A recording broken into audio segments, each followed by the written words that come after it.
بسم اللہ الرحمن الرحیم. In the name of Allah, the Beneficent, واحلل عقدة من لساني يفقهوا قولي رب اشرح لي صدري إن الحمد لله نحمده ونستعينه ونستغفره ونعوذ بالله من شرور أنفسنا ومن سيئات أعمالنا من يهده الله فلا مضل له ومن يضلل فلا هادي له وأشهد أن لا إله إلا الله وحده لا شريك له وأشهد أن محمدا عبده ورسوله أما بعد فإن خير الحديث كتاب الله وخير الهدي هدي محمد صلى الله عليه وسلم وشر الأمور محدثاتها وكل محدثة بدعة وكل بدعة ضلالة وكل ضلالة في النار. أعوذ بالله السميع العليم من الشيطان الرجيم. ولقد زينا السماء الدنيا بمصابيح وجعلناها رجوما للشياطين. رب اشرح لي صدري ويسر لي أمري واحلل عقدة من لساني يفقهوا قولي رب زدني علما رب زدني علما رب زدني علما. حمد و صلات کے بعد جیسا کہ اعلان کے ذریعے آپ کو یہ بات پتہ ہے کہ کتاب التوحید کا سلسلے وار درس جاری ہے اور آج انشاءاللہ اس سلسلے کی 27ویں کڑی آپ کے سامنے پیش کی جائے گی انشاءاللہ اللہ کی توفیق سے. اور آج جو باب اس کتاب کا ہمارے سامنے ہے باب ما جاء فی التنجیم. باب ما جاء فی التنجیم باب ہے ان دلیلوں کے بیان میں کہ فن نجوم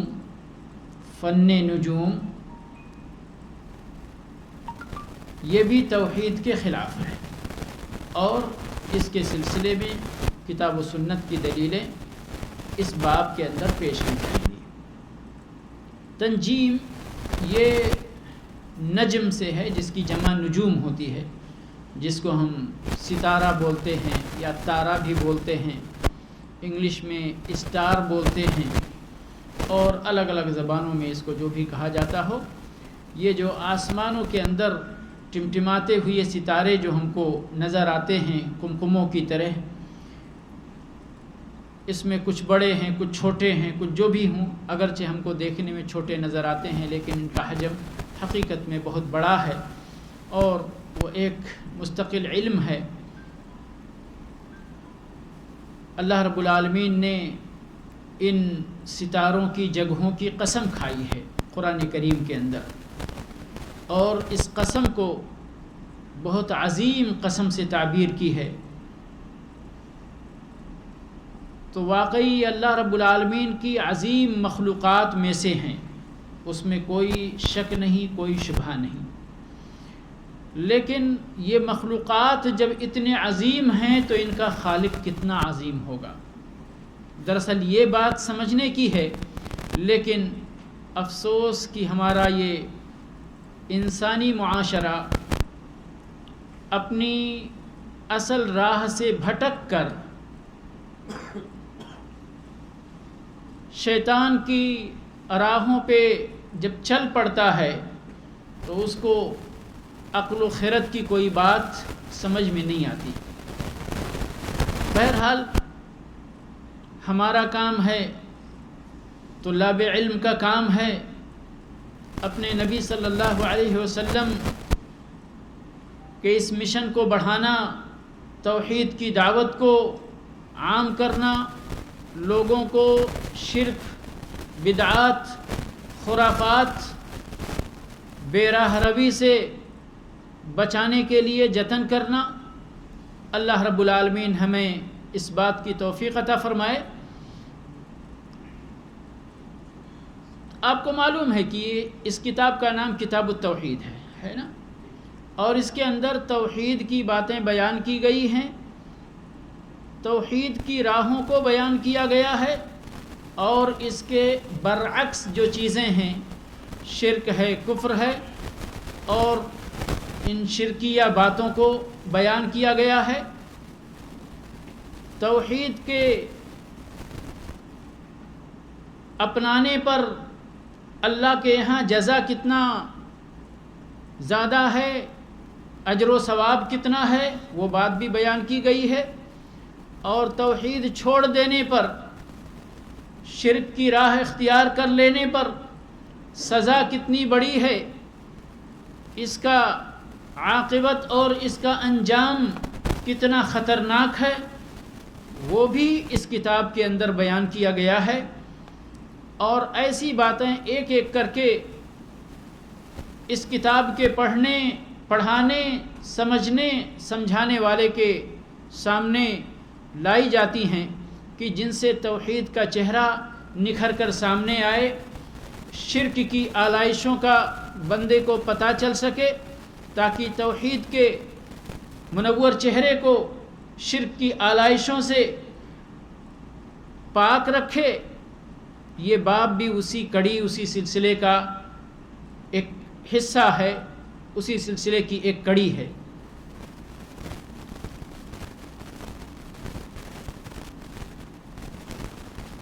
توحید سے علم نجوم کا کیا تعلق ہے؟ کیوں کر اس کتاب کے اندر اس باب کو رکھا گیا؟ کیا رابطہ ہے؟ اس کے اندر توحید ہے یا کہ اس کے اندر شرک ہے جس سے لوگوں کو ڈرایا جانے والا ہے؟ وہ آپ انشاءاللہ چند نقاط کے اندر اسی درس کے اندر اللہ کی توفیق سے سمجھیں گے۔ وہ اس طرح سے کہ علم نجوم، جس کو ہم لوگ بولتے ہیں نا، نجومی بولتے، فلاں آدمی نجومی ہے، اور آج تک بھی اس کو باطل کرنے والے یا باطل ثابت کرنے والے کرتے ہی رہتے ہیں، اس کے باوجود اس پر عمل کرنے والے، اس کو پڑھنے پڑھانے والے، اس کو پھیلانے والے پھیلا ہی رہے ہیں۔ تو یہ نہ کہے کوئی کہ آج یہ علم ناپید ہو چکا ہے، اس لیے اب اس کو پڑھنے پڑھانے کی ضرورت باقی نہیں ہے، موجود ہے۔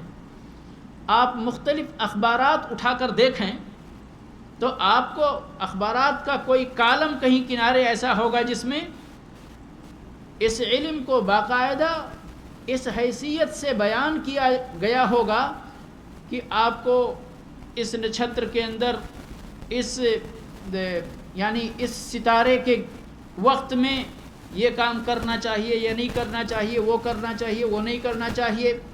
اور ہمارے ہندوستان میں اگر دیکھا جائے، غیر مسلموں کے یہاں شادی کے وقت جو مہورت نکالتے ہیں اور اس طرح کی، اور تعجب کی بات یہ ہے، مجھے پتہ چلا کہ بعض مسلمانوں کے یہاں بھی یہ بات ہے، بعض مسلمانوں کے یہاں بھی یہ بات ہے۔ تو پھر یعنی یہ غیر اسلامی طریقہ، غیر مسلموں میں جو طریقہ پایا جاتا ہے وہی طریقہ ہم اپنے آپ کو مسلمان کہنے والوں میں بھی پایا جائے تو کیا یہ ڈرانے کا موضوع نہیں ہے؟ ضرور تنبیہ کرنے کا موضوع ہے۔ تو اس کو کہا گیا ہے کہ علم نجوم یہ جادو کی قسموں میں سے ایک قسم شمار کیا گیا ہے، اور پہلے بات گزر چکی ہے کہ جادو شرک ہے، کفر ہے، توحید کے خلاف ہے، ایمان کے برعکس ہے۔ تو پھر لازم قرار پایا کہ اس بات کو بھی امت کے سامنے بیان کیا جائے تاکہ امت اسے پہچانے اور اس سے دور رہے، اسے پہچانے اور اس سے دور رہے۔ کیا ہے علم نجوم؟ اس کی تھوڑی سی تفصیل آگے آتی ہے، لیکن جو چیز ہماری شریعت کے اندر جس حیثیت سے ممنوع ہے، ستاروں کے اندر یہ عقیدہ رکھا جائے کہ دنیا کے اندر جو کچھ ہو رہا ہے وہ انہی ستاروں کے گردش کا نتیجہ ہے. یعنی گویا کہ خالق نہیں ہے، ایک سسٹم ہے، ایک میکانزم ہے.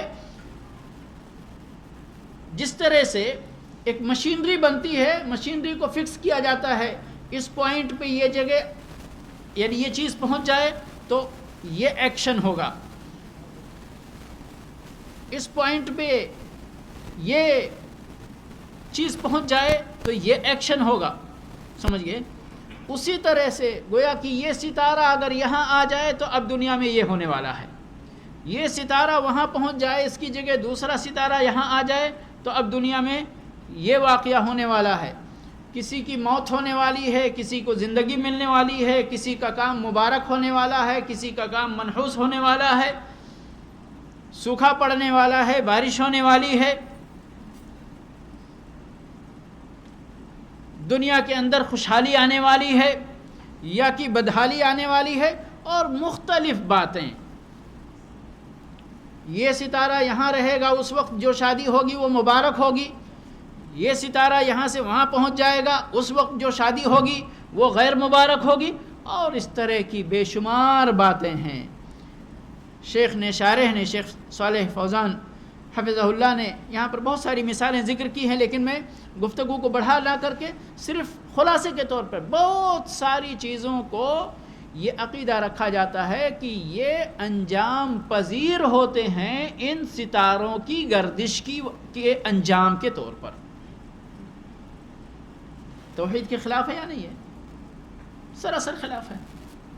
یہاں تو مسئلہ ہی ہو گیا ختم کہ خالق کوئی ہے ہی نہیں، اس دنیا کو چلانے والا کوئی رب نہیں ہے، بلکہ یہ دنیا اپنے ہی مشینری کے انداز میں چل رہی ہے، آٹومیٹک.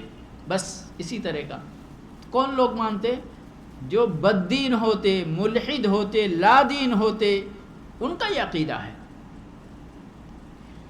تو بہرحال یہ ہے معاملہ تنجیم کا یا علم نجوم کا یا فن نجوم کا.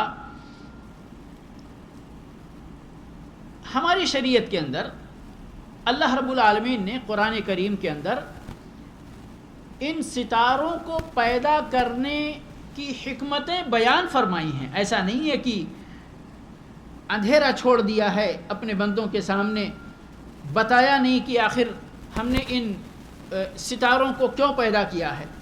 تو 3 مقاصد اللہ رب العالمین نے قرآن کریم کے اندر بیان فرمایا ہے، اور قرآن کریم کے اندر باقاعدہ آیتیں نازل فرمائی ہیں ان تینوں حکمتوں یا تینوں ستاروں سے تینوں فائدوں کو بیان کرنے کے لیے. پہلا فائدہ کیا ہے؟ آج کے دور کے لوگوں کو شاید نہ پتہ چلے پہلا فائدہ کیا ہے. یہ آسمان جو ہم دیکھ رہے ہیں نا، یہ آسمانوں کی خوبصورتی کا ذریعہ ہے. آج بھی ہم دکانوں پہ قمقمے لگا لیتے ہیں، کیوں لگاتے ہیں؟ خوبصورتی کے لیے نا.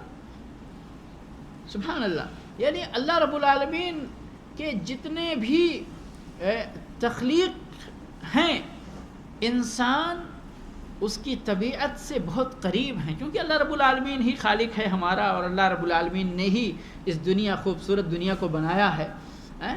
تو اللہ رب العالمین نے آسمان کو مزین کیا، تو کیا ایسی چیزوں کے ذریعے مزین کرے گا جو انسان کو پسند نہیں ہو؟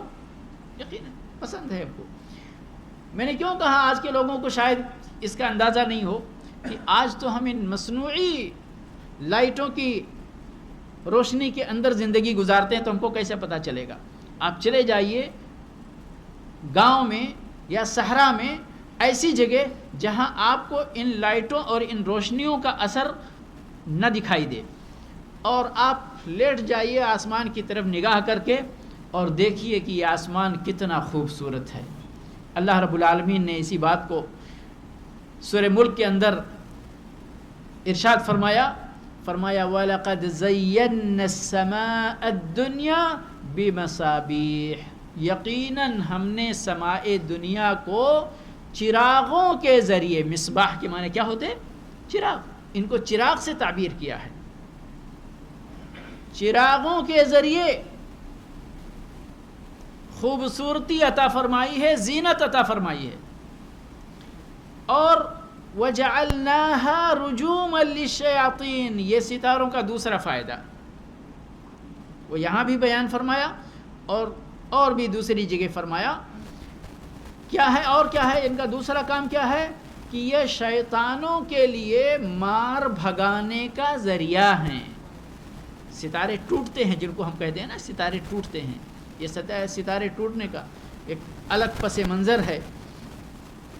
اور حدیث میں بڑی تفصیل کے ساتھ کہ ایک شیطان دوسرے شیطان کے کندھے پہ سوار ہوتا ہے، تیسرا اس کے کندھے پہ سوار ہوتا ہے، چوتھا اس کے کندھے پہ سوار ہوتا ہے، اور پھر اسی طرح یہ سلسلہ آسمان تک پہنچتا ہے. اور جب آسمان پر کوئی حکم صادر ہوتا ہے تو یہ لوگ چپکے سننے کی کوشش کرتے. کیا کرنے کے لیے؟ ان کو اتنی محنت کرنے کی کیا ضرورت ہے؟ دراصل یہ محنت کرتے ہیں ہم کو گمراہ کرنے کے لیے. پھر وہ کیا کرتے؟ وہ ایک بات کوئی اگر سننے میں کامیاب ہو جاتے تو آ کر اپنے اس کو چیلا کہیں یا کہ مرید کہیں، میرے خیال سے چیلا ہی زیادہ کہنا مناسب ہوگا، اپنے چیلے کو بتا دیتے. پھر چیلا کیا کرتا؟ اس ایک بات میں 99 جھوٹ ملاتا اور 100 باتیں لوگوں کے درمیان پھیلاتا ہے. پھر لوگ بھی اتنے ہوشیار ہیں کہ وہ 99 اس کی جھوٹ بات نہیں دیکھتے، ایک بات اس کی سچ دیکھتے اور اسی ایک بات کو لے کر اس کو سچا ماننے شروع کر دیتے کہ دیکھو اس نے یہ بات کہی تھی نا کہ ایسا ہونے والا ہے یا ایسا ہو چکا ہے فلاں جگہ، یا دیکھو اس کی بات سچ نکلی. 99 جھوٹ کا کوئی پرواہ نہیں ہے، اس ایک سچ. کیونکہ یہ شیطان کی کارستانی ہے بھائی. تو اتنی محنت کرتا ہے شیطان، کیوں کرتا ہے؟ تاکہ وہ ایک بات سن سکے اور اپنے کاہن کو آ کے بتا سکے، اور وہ کاہن پھر جو شیطان کا کام کرنا تھا وہ آسان کر سکے. تو اللہ کے نبی صلی اللہ علیہ وسلم کے بعثت سے پہلے بھی یہ چیزیں ہو رہی تھی، لیکن جب اللہ کو اپنے آخری نبی کو بھیجنا ہوا تو چوکیداری بڑھا دی اللہ نے. اور خود سورہ جن کے اندر جنہوں نے اس چیز کا اعتراف کیا ہے، کیا کہا انہوں نے؟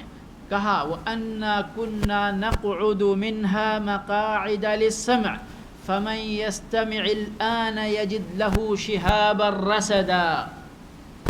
فرمایا ہم تو پہلے بھی بیٹھ کر آسمان کے نیچے کہیں جدھر بھی موقع ملتا تھا تھوڑا چھپ کر ہم کچھ سنتے تھے، لیکن ابھی ہم کو کچھ عجیب و غریب ماحول لگتا ہے.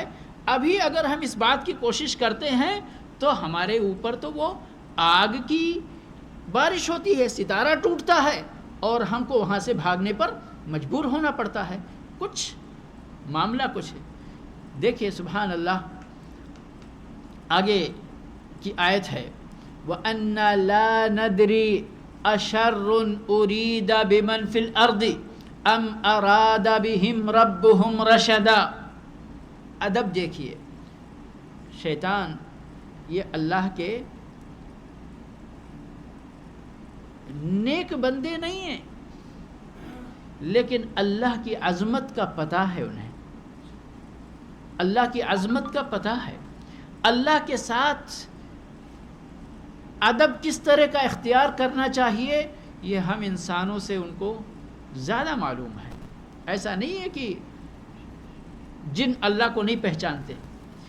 دیکھیے وَأَنَّ لَا نَدْرِي أَشَرٌ أُرِيدَ بِمَنْ فِي الْأَرْضِ، ہمیں معلوم نہیں کہ زمین والوں کے ساتھ برائی کا ارادہ کیا گیا ہے، ام اراد بہم ربہم رشدا، یا ان کے رب نے ان کے ساتھ بھلائی اور رشد و ہدایت کا معاملہ کرنا چاہا ہے.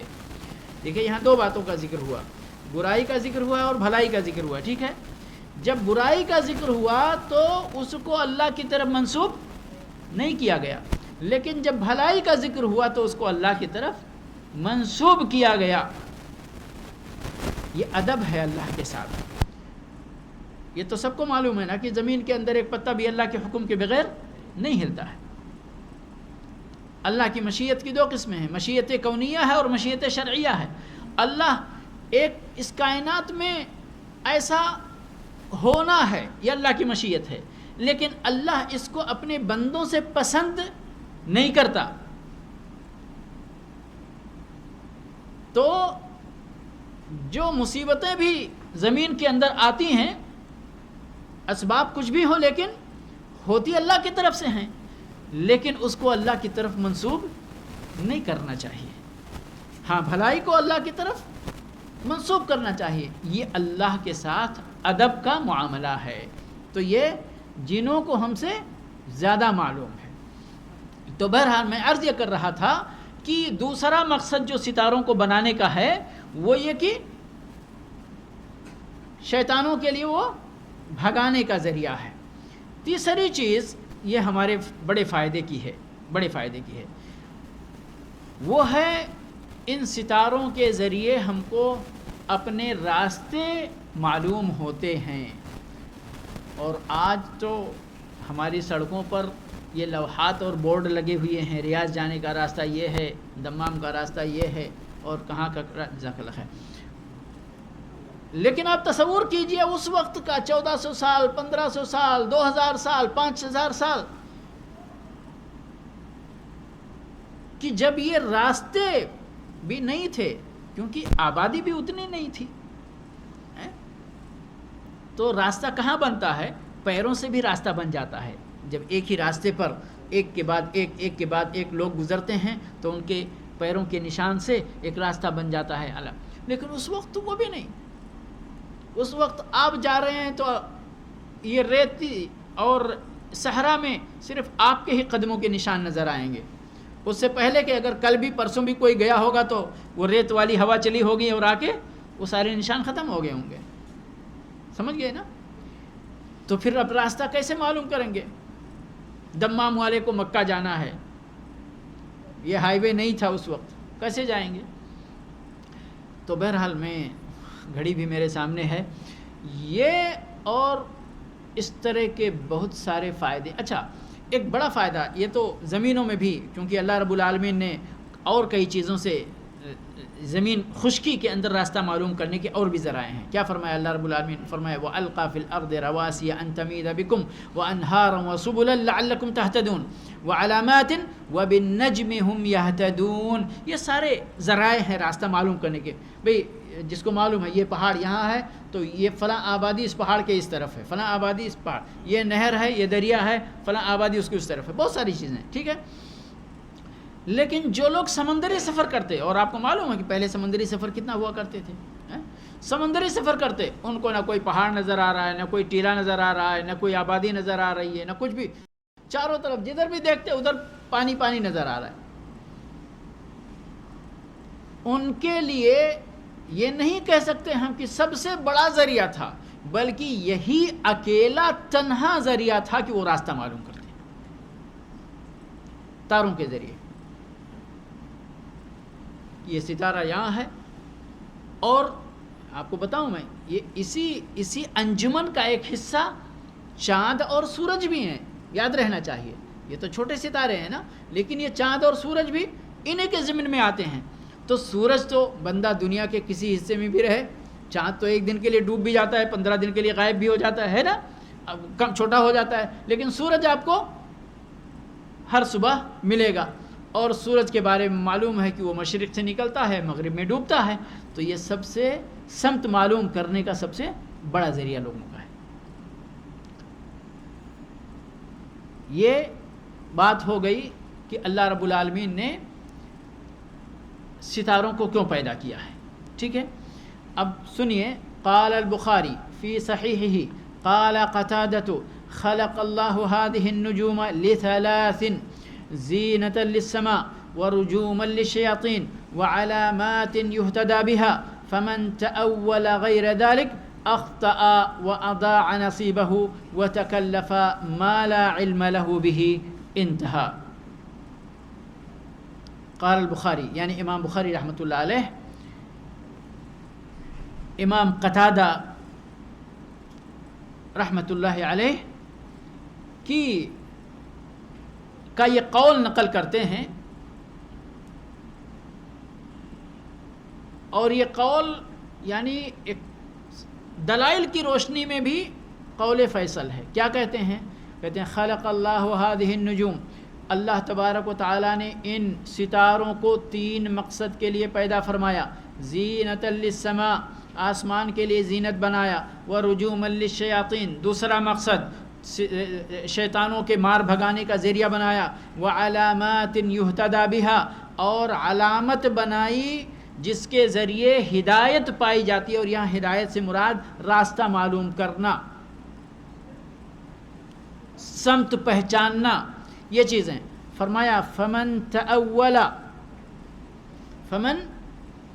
تأول، جس نے اس کی تعویل کی، غیر ذالک، ان 3 مقاصد کے علاوہ کچھ اور سمجھا، فقط اخطأ، تو اس نے غلطی کی. وَأَضَاعَ نَصِيبَهُ، اور اس نے دین میں سے اپنا حصہ ضائع کر دیا، عقیدہ خراب کر لیا، عقیدہ بگاڑ لیا.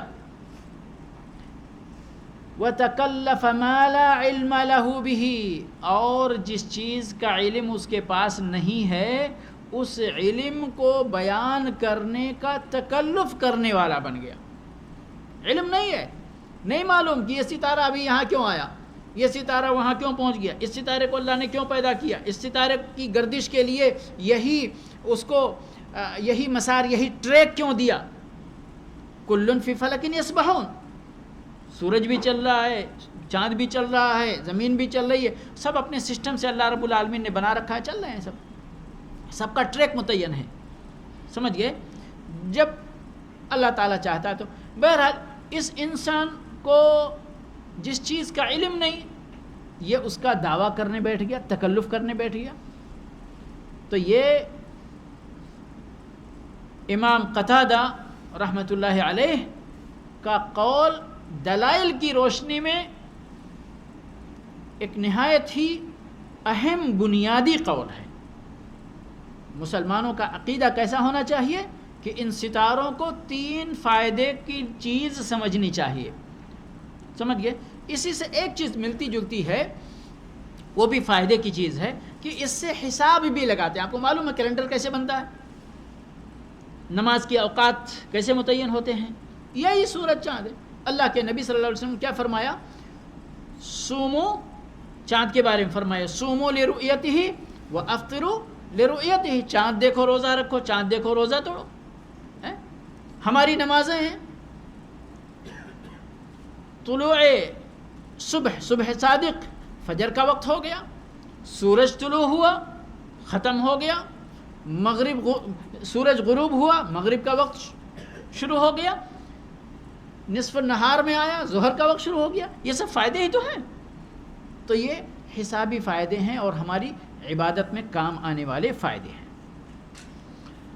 ان کے علاوہ باقی ساری باتیں یہ درست نہیں ہیں.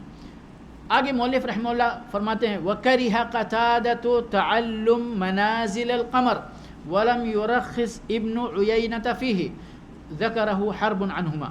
کہتے ہیں امام قتادہ اور اسی طرح سے ابن عیینہ، یہ بھی مشہور محدث گزرے ہیں، سفیان ابن عیینہ ان کا نام ہے.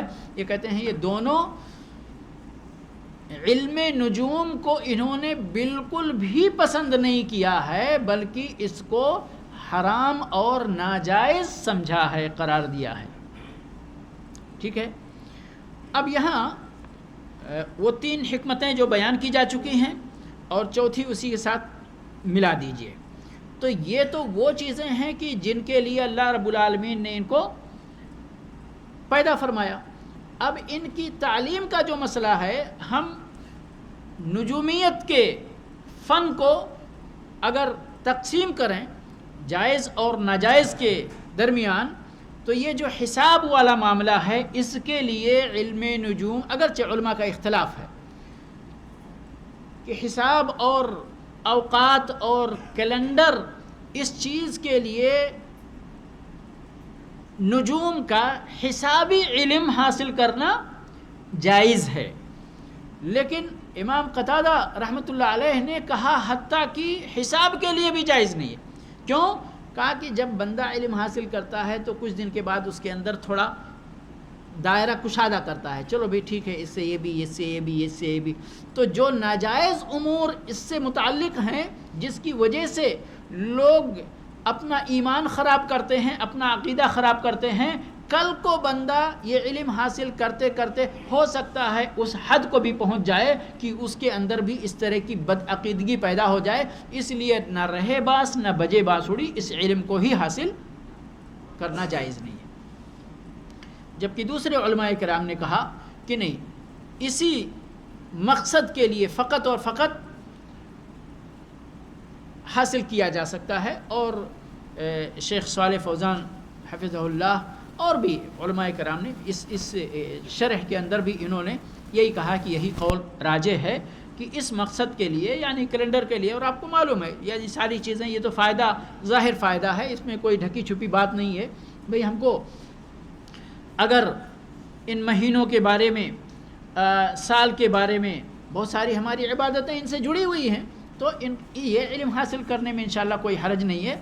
البتہ جو چیز ممنوع ہے نا، وہ یہ ممنوع ہے جو میں نے پہلے بتایا کہ ان ستاروں کے بارے میں یہ عقیدہ رکھا جائے کہ یہ ستارے اس کائنات کے تحرکات کے اندر اثر انداز ہوتے ہیں.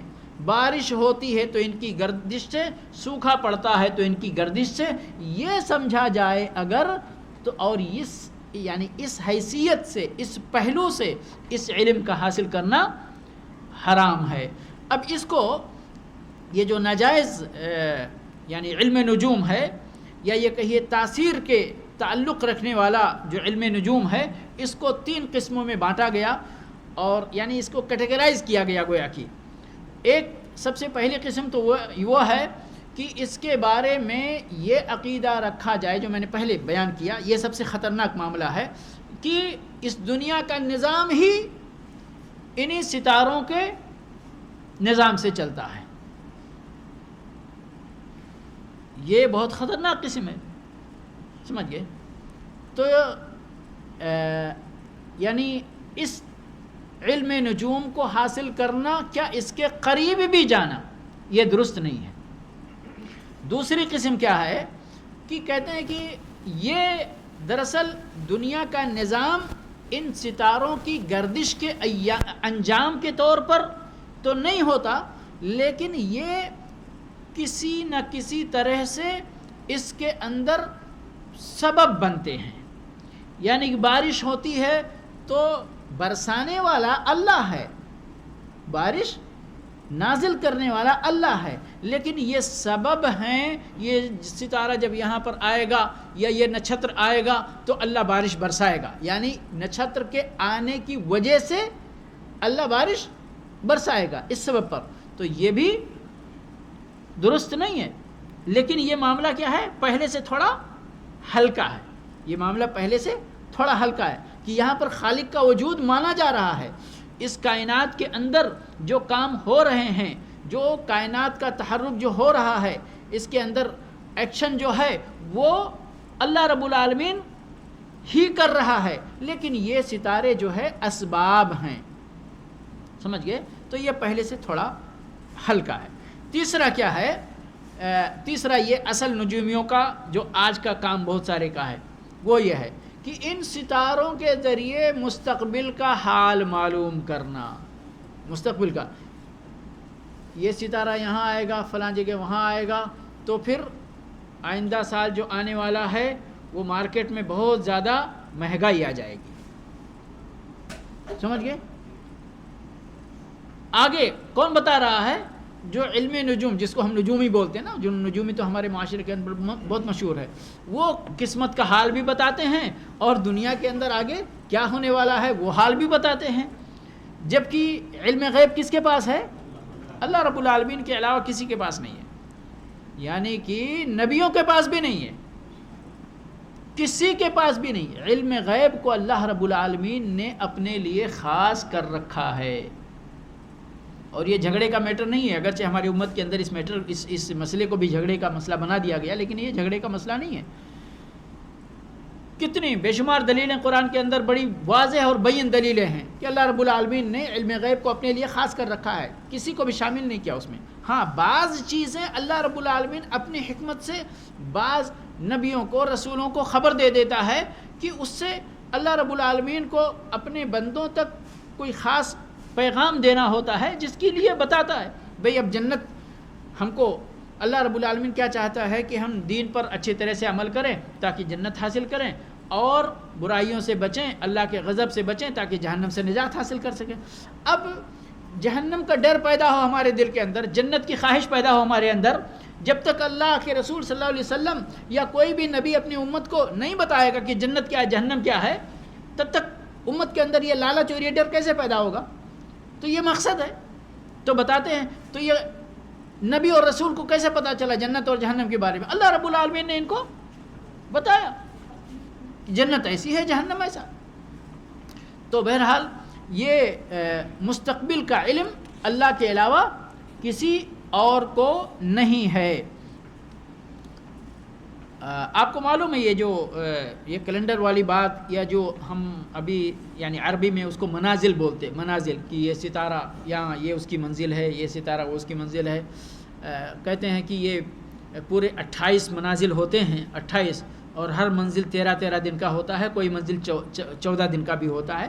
اور اس علم کے تعلق سے دراصل مجھے زیادہ علم نہیں ہے، میں صرف اتنی باتیں ایسے ہی سطحی جو میں نے پڑھا اور پڑھ کر کے کچھ بیان کر پا رہا ہوں، لیکن یہ علم باقاعدہ اس کے اندر لوگ یعنی مہارت حاصل کرتے ہیں، اور وہ جو باکس وغیرہ بن کر کے وہ لوگ بتاتے ہیں وہ بھی میرے پلے نہیں پڑتا کچھ، اس علم کا کچھ بھی مجھے بالکل نہیں سمجھ میں آتا ہے۔ لیکن ہیں لوگ جو اس کے اندر محنت کرتے ہیں، اور محنت کرنے کے بعد ان کا دعویٰ ہوتا ہے کہ اس کا نتیجہ یہ ہوتا۔ کیسے پنڈت جی مہورت نکال کے بتا دیتے ہیں کچھ اپنا پوتھی پترا میں دیکھ کر کے، جبکہ کچھ ہوتا نہیں ہے۔ وہ یہ بتائیے دنیا میں جتنی شادیاں ناکام ہوتی ہیں، کوئی بندہ خاص طور پہ اگر وہ نان مسلم ہے بغیر مہورت نکالے اس نے شادی کی تھی، تو یہ تو مہورت نکالی تو اس کی شادی تو ہمیشہ کامیاب ہی ہونا چاہیے۔ پھر یہ جتنی شادیاں ناکام ہوتی ہیں وہ کیوں ناکام ہوتی ہیں؟ اگر ان کا یہ علم درست تھا تو سوال پیدا ہوتا کہ نہیں؟ کر سکتے آپ بھی یہ سوال ان لوگوں سے، بھئی تم نے تو مہورت نکال کے کروایا تھا، پھر بھی طلاق ہو گیا، پھر بھی شادی کے بعد شوہر کا انتقال ہو گیا، شادی کے بعد بیوی کا انتقال ہو گیا فوراً۔ لیکن جب شیطان غالب ہو جائے نا تو کوئی بات عقل کی بھی وہ دماغ میں بیٹھتی ہی نہیں ہے۔ تو اس علم کے بارے میں امام احمد اور امام اسحاق انہوں نے کہا حساب کے لیے، جو میں نے ابھی کیلنڈر والی بات کہی نا کہ اس سے فائدہ، اوقات کا فائدہ نکالنے کے لیے اس کو سیکھ سکتے ہیں، اس کے اندر کوئی حرج کی بات نہیں ہے۔ آخری بات میں ایک حدیث ہے، اس کو عرض کر کے میں اپنی بات ختم کروں گا۔ وعن ابی موسیٰ قال قال رسول اللہ صلی اللہ علیہ وسلم ثلاثة لا يدخلون الجنہ مدمن خمر وقاطع رحم ومصدق بالسحر، رواہ احمد بن حبان فی صحیحہ۔ ابو موسیٰ اشعری رضی اللہ تعالیٰ عنہ مشہور صحابی ہیں، فرماتے ہیں کہ اللہ کے رسول صلی اللہ علیہ وسلم نے ارشاد فرمایا کہ 3 طرح کے بندے جنت میں نہیں جائیں گے، 3 طرح کے بندے جنت میں نہیں جائیں گے۔ جو پکا شرابی ہو، وہ قاطع رحم اور رشتے کو کاٹنے والا ہو، وہ مصدق بالسحر اور جادو کی تصدیق کرنے والا ہو، اور جادو اپنے تمام انواع و اقسام کے ساتھ یہ علم نجوم کو بھی شامل ہے کہ علم نجوم حاصل کرنے والا بندہ یا اس کی تصدیق کرنے والا بندہ یہ جنت میں نہیں جائے گا۔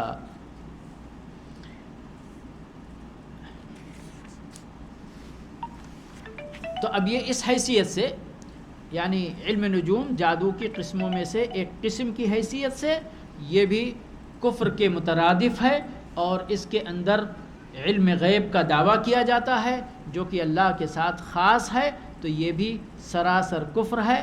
اور ایک آخری بات، آپ کو معلوم ہے نا کہ اللہ کے نبی صلی اللہ علیہ وسلم نے صلح حدیبیہ کے موقع پر جو مشہور حدیث فرمائی تھی، پچھلے درس میں بھی غالباً اس کا ذکر ہوا تھا، بس سرسری ذکر کرنا مقصد ہے تاکہ سمجھ سکیں، اس کا بھی تعلق کسی حد تک کسی نجوم سے ہے۔ رات میں بارش ہوئی، صبح اللہ کے نبی صلی اللہ علیہ وسلم نے نماز پڑھائی تو حدیث قدسی بیان فرمایا کہ اے میرے صحابہ کرام، کیا تمہیں معلوم ہے کہ اللہ نے کیا فرمایا؟ تو صحابہ کرام نے فرمایا کہ اللہ و رسول عالم، اللہ نے کیا فرمایا وہ اللہ کو اور اللہ کے رسول کو زیادہ معلوم ہے۔ تو آپ نے فرمایا کہ اللہ رب العالمین نے کہا کہ آج کی صبح میں کچھ لوگ میرے اوپر ایمان لانے والے اور کچھ لوگ میرا کفر کرنے والے ہوئے ہیں۔ ایمان لانے والے کون لوگ ہیں؟ جنہوں نے کہا مطرنا بفضل اللہ و رحمتہ، ہمیں اللہ کے فضل اور اللہ کی رحمت سے بارش ملی ہے، تو وہ مومن ہیں۔ اور جن لوگوں نے کہا مطرنا بنوع کذا و کذا، ہم تو فلاں اور فلاں ستارے کی وجہ سے بارش دیے گئے ہیں یا بارش ہمارے اوپر نازل ہوئی ہے، تو ان لوگوں کا ایمان اللہ پر نہیں ہے، ان لوگوں کا ایمان کس پر ہے؟ ستاروں پر ہے۔ تو ان لوگوں نے میرا کفر کیا اور ستاروں پر وہ ایمان لائے۔ اللہ رب العالمین سے دعا ہے کہ پروردگار ہمیں اپنے دین کی صحیح سمجھ عطا فرمائے، توحید کی راہوں کو پہچان کر ان پر چلنے کی توفیق عطا فرمائے، شرک اور کفر کی راہوں کو پہچان کر ان سے دور رہنے کی توفیق بخشے۔ وآخر دعوانا الحمدللہ رب العالمین، وصلی اللہ علیہ نبینا محمد وعلی اشرح لي صدري ويسر لي أمري واحلل عقدة من لساني يفقه قولي رب اشرح لي صدري ويسر لي أمري واحلل عقدة من لساني يفقه قولي